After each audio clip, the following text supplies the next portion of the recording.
নমস্কার বন্ধুরা, আপনাদেরকে সাথে নিয়ে আরও একটা নতুন ব্লগ শুরু করছি। এই ব্লগটা পাকুমের প্রথম ওর দাদুর বাড়িতে আসার ব্লগ।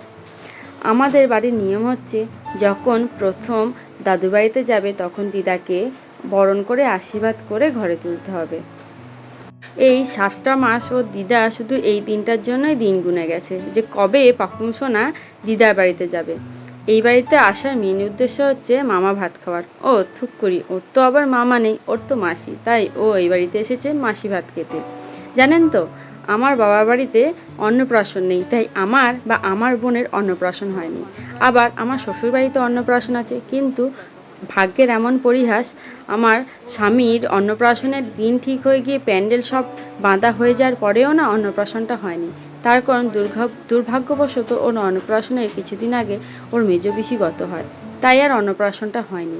পরে শাশুড়ি মায়ের কাছে অবশ্য শুনেছি ওর 5 বছরের জন্মদিনটা অনেক ধুমধাম করেই হয়েছিল। যেহেতু আমাদের দুজনের কারোরই অন্নপ্রাশন হয়নি, তাই আমাদের খুব শখ ছিল পাকুমের অন্নপ্রাশনটা একটু বড়সড় করে, একটু ধুমধাম করে করার। তাই আমাদের যথাসাধ্য চেষ্টা করেছিলাম অন্নপ্রাশনটা মনের মতো করে করার। এদিকে মামা ভাতের নিয়ম না থাকা সত্ত্বেও নাতনি প্রথম বাড়িতে এসেছে, এই আনন্দে দাদু দিদাও একটা ছোট্ট অ্যারেঞ্জমেন্ট করার চেষ্টা করেছে। মোটামুটি নিজেদের চেনাশোনা লোকজনকে ডেকে একটু আনন্দে একটু খাওয়া দাওয়ার ব্যবস্থা, সাথে সাজিয়ে গুছিয়ে নাতনিকে খাওয়ানোর চিন্তা। এই তো এইটুকুই নিয়েই তো সারা জীবন থাকবে, এই স্মৃতিগুলোই তো সারা জীবন থেকে যাবে। পাকুমও দেখবে বড় হয়ে সবাইকে, কে কেমন ছিল, তাকে কেমন সবাই আদর করেছিল। এই যে এখন মেয়েটাকে এত হাসতে দেখছেন না, বেশ কিছুদিন আগে ওর একদম হাসি ছিল না। ওর ঠান্ডা লেগেছিল যে খুব কষ্ট পাচ্ছিল, ঠান্ডায় একটুও রাতে ঘুমাচ্ছিল না। অনেক রাত আমি আর ওর দাদু, ঠাম্মা, বাবা ওকে নিয়ে জেগে বসে থাকতাম। সারাটা রাত মেয়েটা কষ্ট পেত।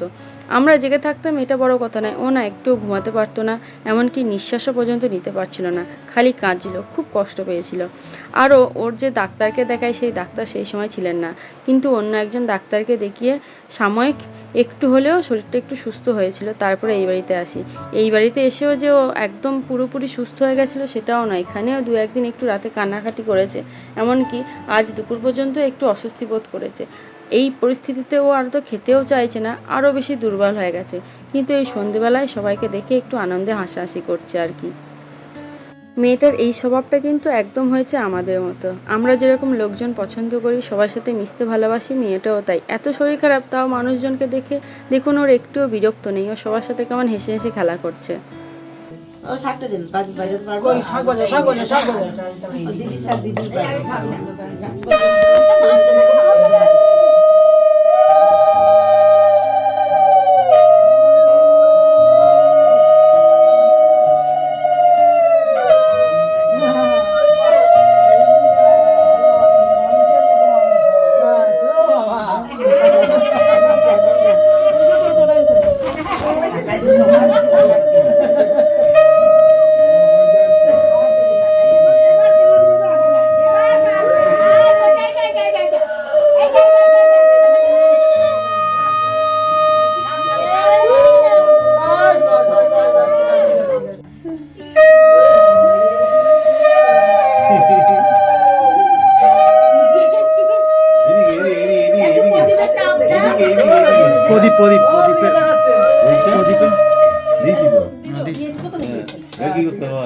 আর কিছু করতে হবে না, করতে হবে না, আগেই বাবা মা শুরু।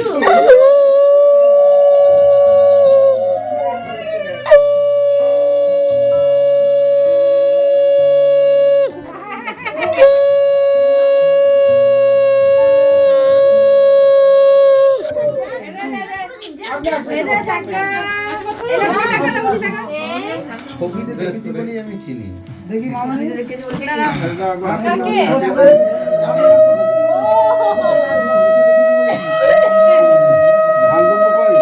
ধান হয়ে যাওয়াতে আর ধান নেই।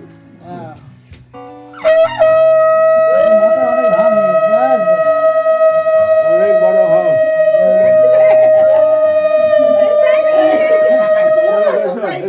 আমার কোলা করে এসে দেখি। এই তো ও দেখেছো।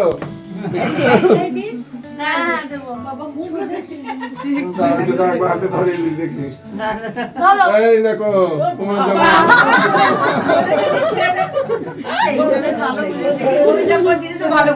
ও এখন মাসির কোলে যাবে। মাসি করে যাও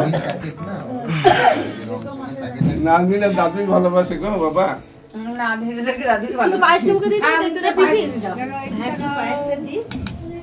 টানা দেবো না তো ওই চামচটা দিতে শুধু চামচটা ঠেকাবি আর কিচ্ছু না।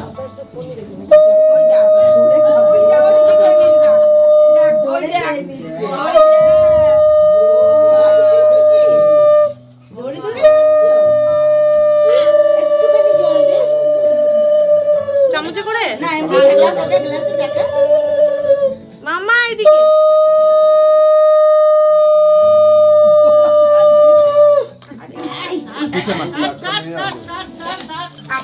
হস করে টেনে নিয়েছে একটু ও ঠিক আছে কিচ্ছু হবে না। পুচকে দাদাটা কই খাবে বললো আরে পুছে দাদা কই, হ্যাঁ ও আশীর্বাদ করবে বললো তো। দাদা না মামা ওটা মামা হচ্ছে একটা। অনুভব কই অনুভব করে বাবা পালিয়েছে। পায়েসটা তো ধরে দাও, কতটুকু হলে হয় দিই। একটু আশীর্বাদ করে দাইটা নিয়ে তাপ দিয়ে দাও, হ্যাঁ তাপ দিয়ে দাও, হ্যাঁ মাথায়, হ্যাঁ একটু আগে দুর্গা দিয়ে দাও, হ্যাঁ দুর্গা দিয়ে দাও, হ্যাঁ দুর্গা দিয়ে দাও একটু মাথায় ভালো করে, হ্যাঁ ওই দিয়ে হাতে ধরে দাও। অল্প একটুখানি, দাঁড়া দাঁড়া একটা ছবি তুলি তো, দাঁড়া, হ্যাঁ।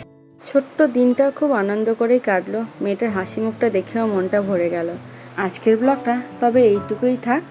ভালো লাগলে কিন্তু অবশ্যই কমেন্টে জানাবেন, আর লাইক করে একটু বন্ধুদের সাথে শেয়ার করে নেবেন। নতুন এসে থাকলে আপনাদেরকে অনুরোধ করব সাবস্ক্রাইব করে আমাদের পাশে থাকার জন্য। আজকের মতো টাটা।